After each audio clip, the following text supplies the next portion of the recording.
Hey, what's up? My name is Marcus. I'm the content guy here at MXU. I shoot and edit videos here on a weekly basis, and that means I use lights on a weekly basis to film these videos. And so I've got behind me and right here the Chauvet OnAir panels. This is the 2 panel. It's 2 squares, 2 1x1 squares put together, so it's just a big light. There's a 1x1 that sits in the middle. Don't have one of those with me today. And these are the mins. These are really small. You can use it in a lot of different ways than use the panel 2. And that's what I want to talk about in this video is how I shoot videos here at MXU, how I use them to shoot videos when I'm volunteering at my church, and how, if I was a lighting designer, how I would use them that way. So I've got a couple clips here of Cody sitting in a chair like I'm shooting a testimony video about how Jesus changed his life. And so we've got the panel 2 over on the left side of him. That's our main key light. And then we've got the min on the right side, filling in the gap as a fill light. Pretty standard testimonial look, not a super crazy dynamic light. It's just a nice balanced light.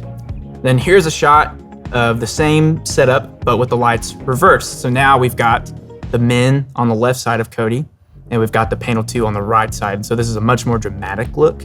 It's a little more cinematic. It's honestly, I think that it's a little bit easier to watch for a long time because there's more things to look at detail-wise in the face, and it's how we're shooting the video right now. Got lights to my left, your right on screen, and then there's actually no fill light over here, and that's what I want to talk about next is how you can shoot with the panel 2 as your main light, your main key light, and because it's so bright, it's going to wrap around the face and fill that in.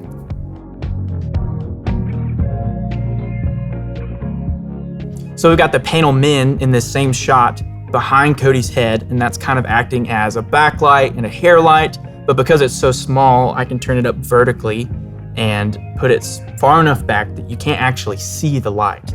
Now you might be able to see a little bit of the C-stand, and that's just for this example, but if you've got black C-stands, this is really gonna blend in with a scene like this. So I've got a shot of Cody here looking at the camera like he's about to do an online host segment on a Sunday morning. And let's say that you've got your online host set up in the same spot on a Sunday morning out in the lobby, and you've got DMX ran out.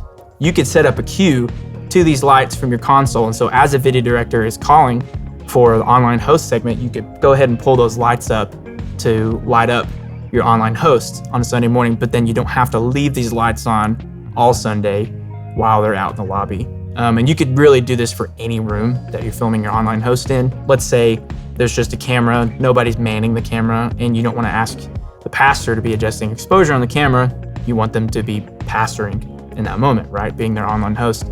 You could adjust exposure via these lights instead of having to change onboard camera exposure. And oftentimes, it's probably a better way to change your exposure as it is rather than adjusting micro adjustments on ISO or changing your aperture on the fly, because then you can run into some focus issues as you go. Overall, I think these lights are really high quality. I think they're great. I think you should definitely take a look into them if you're looking for some IP65 rated lights, if you're looking for some lights that are gonna be really sturdy, they're really heavy duty, they're not gonna break on you. You should definitely check these lights out.